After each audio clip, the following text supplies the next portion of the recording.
There is a worldly garden, a garden that has seeds that are constantly being planted in it.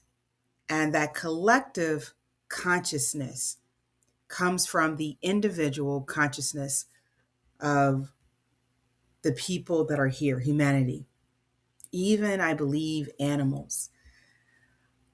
And when we think about the external garden, we have to look at our internal garden that each of us contributes to this external worldly garden. So if we are sowing seeds daily of fear, anxiety, we are identifying with it. I am anxiety, I am depression, I am sadness, I am vengeful, I am guilty, I am shamed. All of those things, those the words that we use sow seeds. The thoughts that we use, that we cultivate within us, sow seeds. Our beliefs, our principles that we live by, all direct our actions. What we do continues to sow seeds, not only to reinforce the seeds that we are growing, the thoughts and beliefs, but also to they give off other seeds, and to those that are vulnerable or susceptible to seeds. And that's that when you think about it, seeds that are bushes of weeds that are in us will attract those seeds. So like attracts like is what I'm saying. And so if you are, our grounds remain fertile all the time, whether we are love, cultivating love within us, that means we tend to attract more love. Whether we are cultivating hate, fear, divisiveness, we will attract that. So whatever your garden is cultivating, you will attract more of it. Now, we can also too still in our garden attract weeds. Weeds will want to grow thoughts. Their job or their design is to grow. So they will come into a garden and try to steal the nourishment of our spiritual fruits so they can grow and they can spread. I remember sharing this before on a podcast, how in Ohio, my husband and I were growing herbs, and the peppermint was one of those plants that just really took over. It was all over the place. We started in one place and it just branched out. And that's how weeds do. They can appear to be helpful.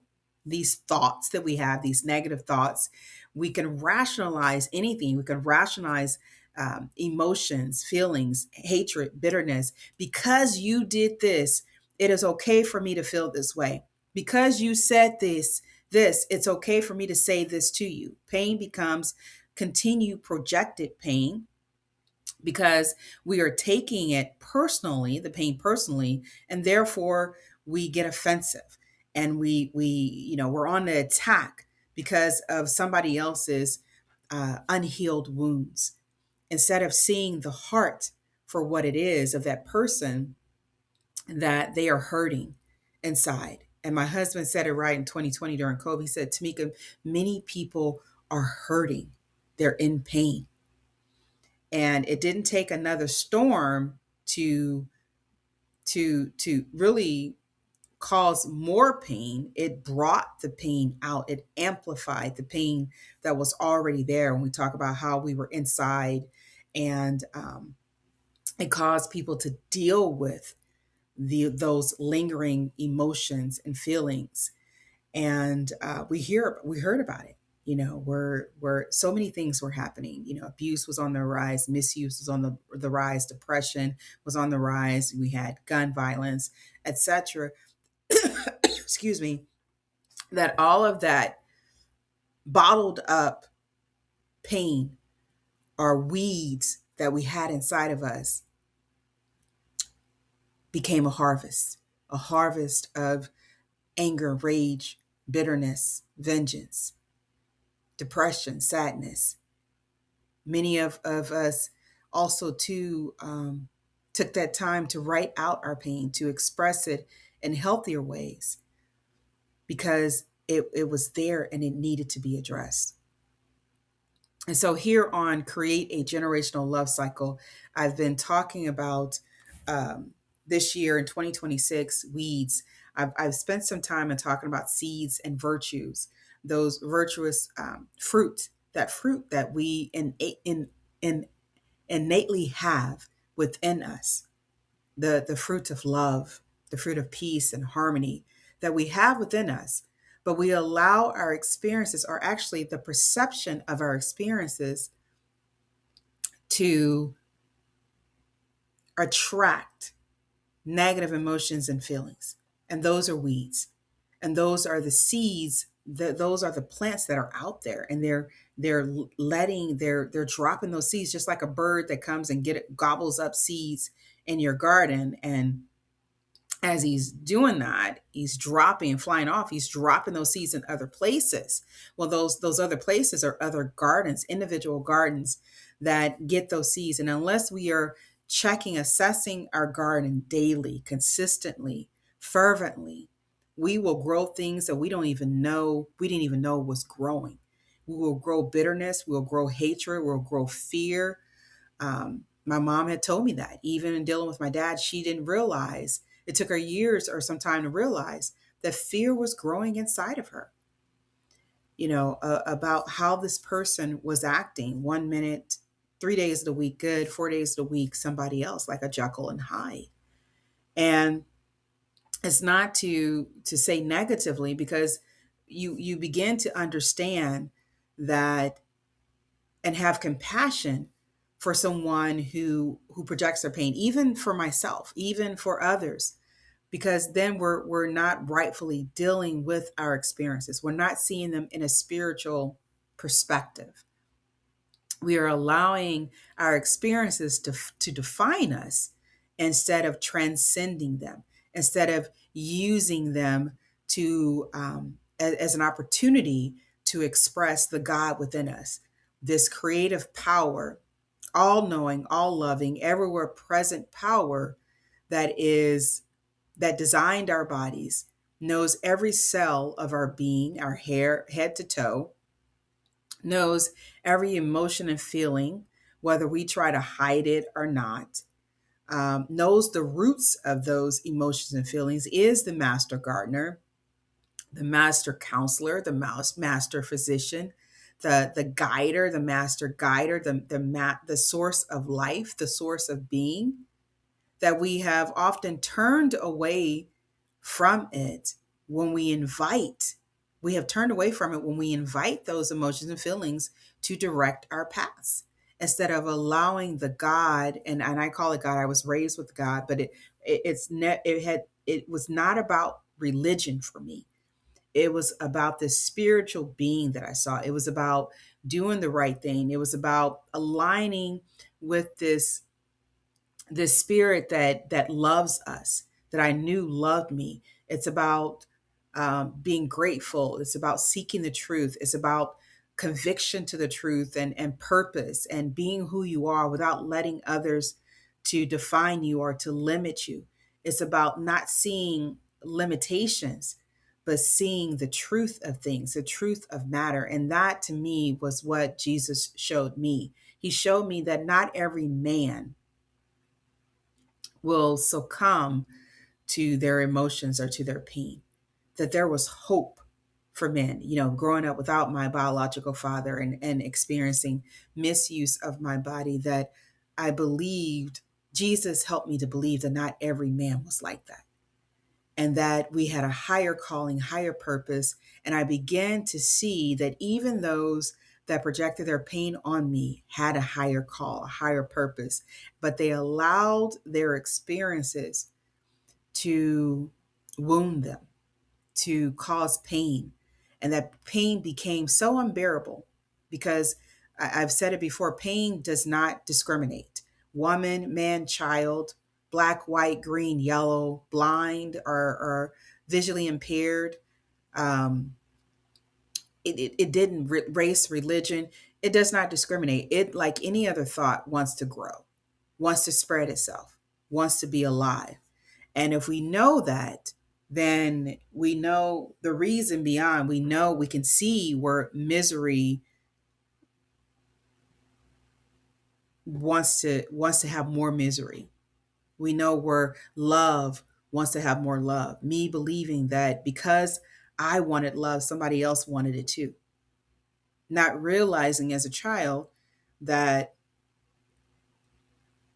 people are going to have their wounds, and how they need to get through that, and how we have to be ourselves, our true version of ourselves, how we have to align with the source to help us through relationships, to help us not to see a fatalistic approach to our life, to believe that life is for us and not against us. And one of the things that I actually brought me back to what I really want to talk about today was this fatalistic approach that we have often to our health, and I said it too, also too, with our relationships. Believing that things are going to work out for the worst instead of seeing the best in life, the best in our experiences, to realize our part in attracting what happens to us, our part in forgiveness, and realizing that often we can be in a place somewhere where pain uses as an opportunity to plant itself.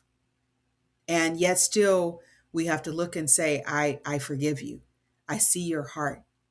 I know you were in pain. That was the reason. I know that you lost sight of who you really are. I know that you are not aligned with the divine spirit within you. And that takes a lot. I remember a few nights ago, several nights ago, actually, I was like, you can't. And it was almost like a release. And then, it was almost like I felt like it's not fair that you can't really be mad at no one, because it's like if you hold on to this anger and bitterness and guilt and jealousy, literally you are killing yourself from the inside out. You are undergoing a physical death from the inside. Cells, and how we have this replication of our cells, DNA, RNA. And you think about cancer. My daughter and I was talking about that, and she was saying something happened around the same time that cancer start being more known. And I said, well, maybe cancer, maybe that incident had, the perception of that incident had something to do with the birth of cancer. And you think about all these messages. You think about the nervous system and how the nervous system takes on this data that we inject into it, that we allow others to inject into it.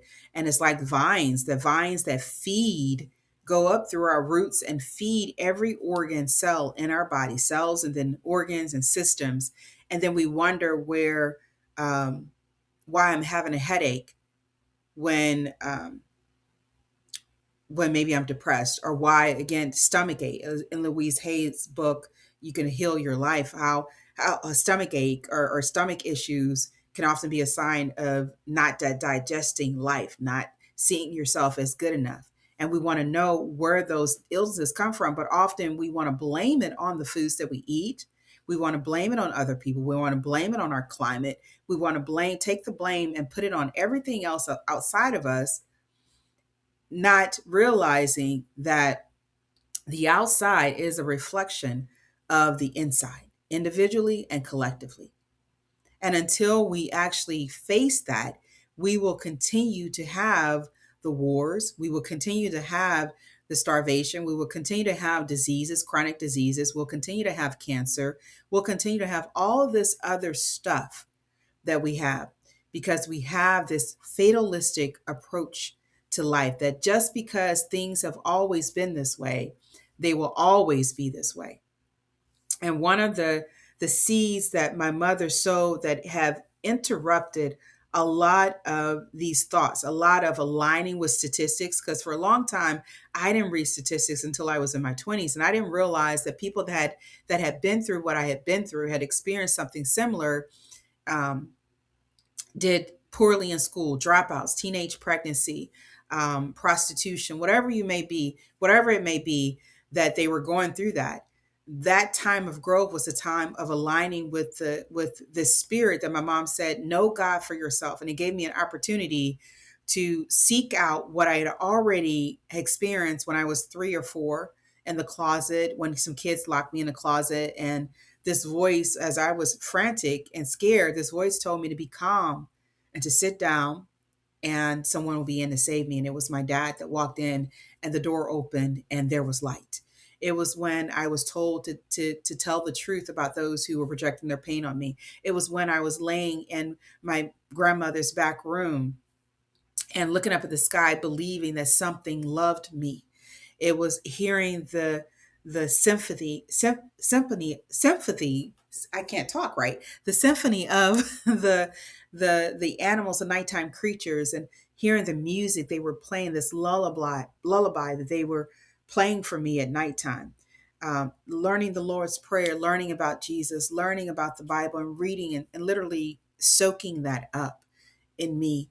It was a time that I had decided that I wanted to be a student of life and not be a victim of life, not to think about mistakes, but to understand that it's about life lessons. It's about learning and applying what you learn to the next experience, about growing. And through I've experienced both of it. I've experienced where I've had that mindset, and I've experienced the victim mindset in my older age. But thank God for the training that was done as a child, because as the scripture states that you train a child as they'll go, and when they're old they won't depart from it.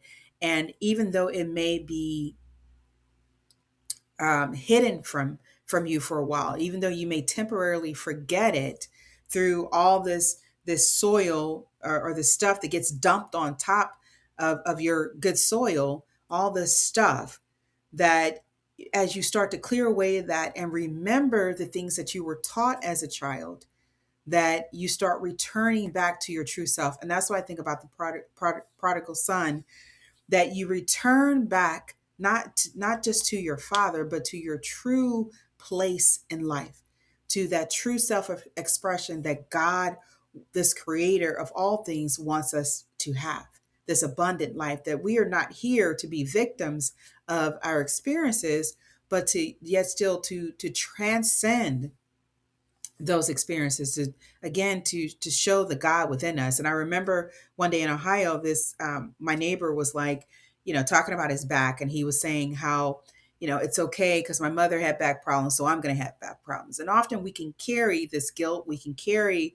that if I don't have back problems, that doesn't, we can use that to make ourselves closer to a parent or a grandparent, because we feel like we want this connection, especially if we felt like they weren't there for us. But we hold on to the sickness, this illness, because it's a piece of them that it gives us some sort of good feeling or some sort of connection with them, even though we may be suffering inside. We still have this piece of them that we can hold on to guilt, that we can feel like because someone went through something, we have to too. And my mother told me that just because others experience things doesn't mean that you have to, that we don't need to have this fatalistic approach. We need to remember that this creative power that designed us and made us is the manufacturer of our bodies, as Miles Monroe would state, had said.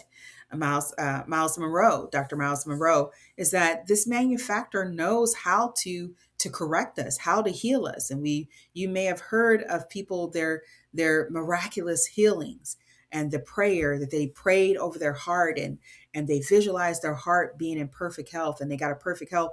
Where I visualized, a perfect car, where I visualized, where I told a cloud of what I figure was a cloud of disease and illness, that I don't have time for you. And my symptoms went away. Where I couldn't take medicine and my symptoms went away, because I said I needed to enjoy the foods that I love. I wanted that. I desired that more than I desire illness. When, I won't mention a name, but I'll try to be brief here, where someone I love, someone I know, had made a conscious decision that he wanted to run track, despite the asthma that had been diagnosed. When we desire something so much more than the illness itself, we change our lives. What we desire is God reminding us of who we are, rightful desires, desires that uplift, that bless, that inspire, not desires that condemn and demoralize and cause more hatred and violence and divisiveness, knowing that there is enough for all, that we have this infinite intelligence, this spirit, this source of life inside of us, and that all we have to do is believe and call on it, because it wants to have this relationship with us as much as you or we want to have this relationship with it, that we really want to know our true selves and want to experience this prosperous, abundant life that we are promised, God's promises for wholeness. Let's put all books aside and really think about, what do you believe is the desire of that which created us? If it created a family, is it not about family? It created health, this body. Is it not about health? It created gold and silver and money. Is it not about wealth? And so we have to transform our minds in order to break the cycle of pain, so that we may create a cycle, a generational cycle of love, where people remember, parents, we are helping our children to remember the divine spirit that it was in them, that is in them. We're not limiting our children to, you just say what I say and do what I do. Yes, we are their guides. We have been appointed as their spiritual guardians. But yet still there is something higher than us that resides in them, that knows the right way, that knows the right path, that has access. We have access to all of this truth, information, our abilities and gifts and talents, helping them to know that they are more than just a body, a physical body, that their body is the temple of the spirit, divine spirit within them, that their body is the vehicle for their divine message. And it's not just about weight loss, it's not just about exercise, but it's about caring for something that is a piece of art, caring for something that is priceless, our human um, costume, that we are perfect in the eyes of the creator, just as we are. Everything that we are designed, every aspect of our being was designed for a specific purpose, that we don't need surgeries to remake us. We just need to be ourselves. So this is Timika Chambers with Create a Generational Love Cycle, talking about this fatalistic approach to life, and hopefully enlightening you that we have God's promises. We have the right to align with the source of life.